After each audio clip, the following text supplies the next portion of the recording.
Assalamualaikum warahmatullahi wabarakatuh. Perkenalkan, nama saya M. Heru Adinatra. Saya dari Fakultas Teknik Elektro Universitas PGRI Palembang. Baiklah, di sini saya akan menjelaskan tentang pengembangan paragraf.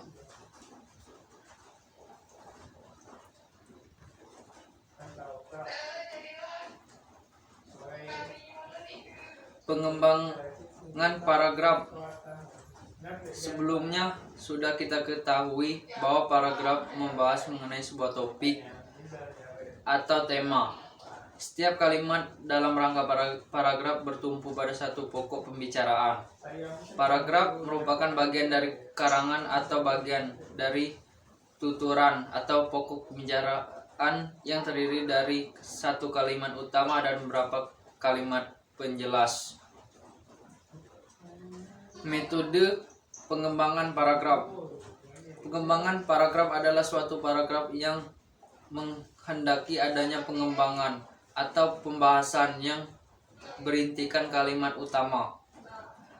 Pengembangan paragraf dapat dilakukan dengan beberapa cara, yaitu yang pertama cara definisi, yang kedua cara analogi, yang ketiga cara contoh-contoh, yang keempat cara sebab akibat, yang kelima cara perbandingan, yang keenam cara pertentangan, yang ketujuh cara klasifikasi.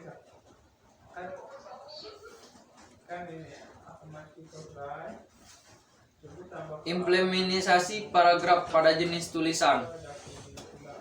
Berikut uraikan mengenai penerapan paragraf pada jenis tulisan atau karangan deskripsi, argumentasi, eksposisi, narasi, dan persuasi.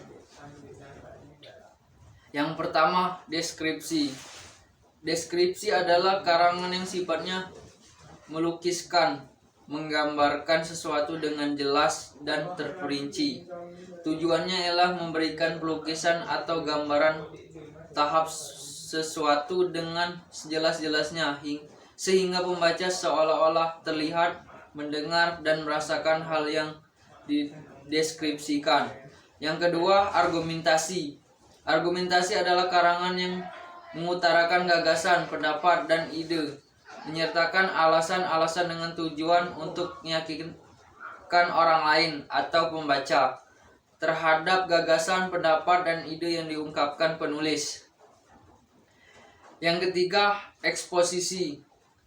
Eksposisi adalah karangan yang bertujuan menjelaskan, menerangkan, dan memberitahukan suatu peristiwa. Yang keempat, narasi.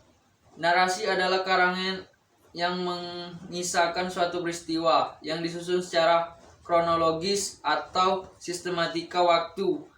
Wacana narasi tersebut juga karangan kisahan karena isinya menceritakan suatu peristiwa atau kisah seseorang.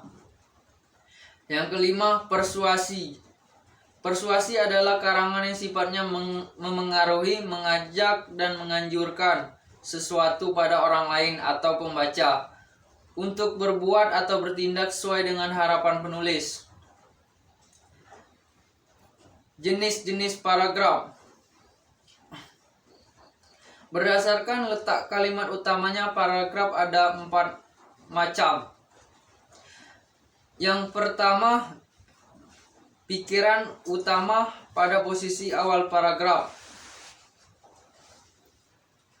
Paragraf yang menjelaskan pikiran utama pada awal paragraf disebut paragraf deduktif.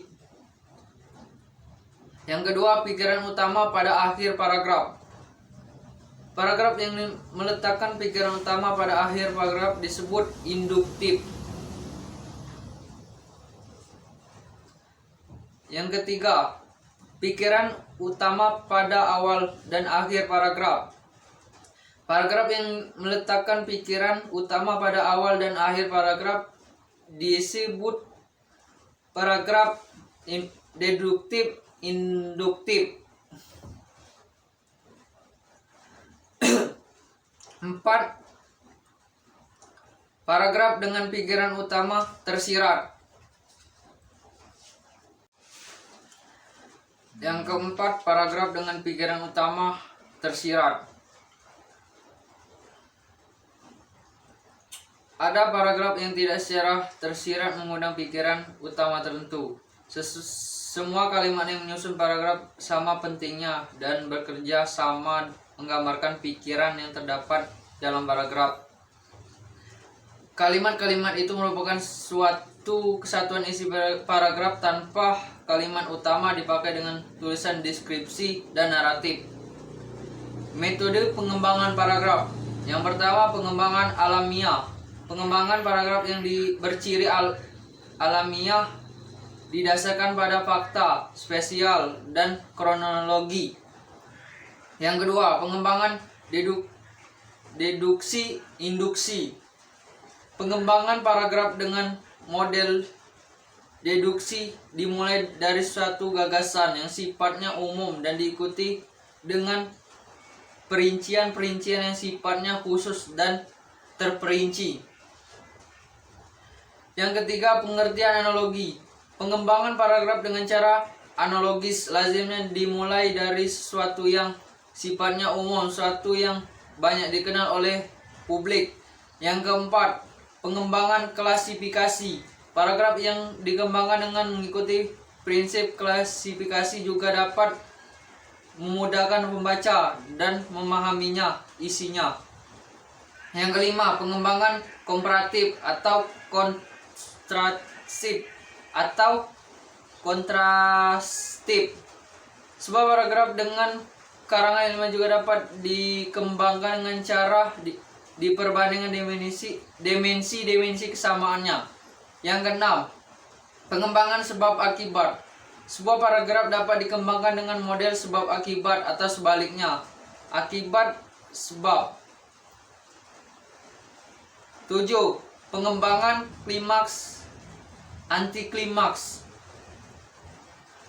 Paragraf dapat dikembangkan dari puncak-puncak peristiwa yang sifatnya kecil dan beranjak terus maju ke dalam peristiwa yang paling dapat bersuara atau paling optimal. Kesimpulan. Paragraf atau alinea merupakan gabungan dari beberapa kalimat yang saling berkaitan dan membentuk sebuah gagasan. Gagasan itu dapat jelas atau dilengkapi dengan uraian tambahan. Setiap kalimat dalam paragraf akan selalu berkaitan satu dengan lainnya untuk membentuk suatu paragraf.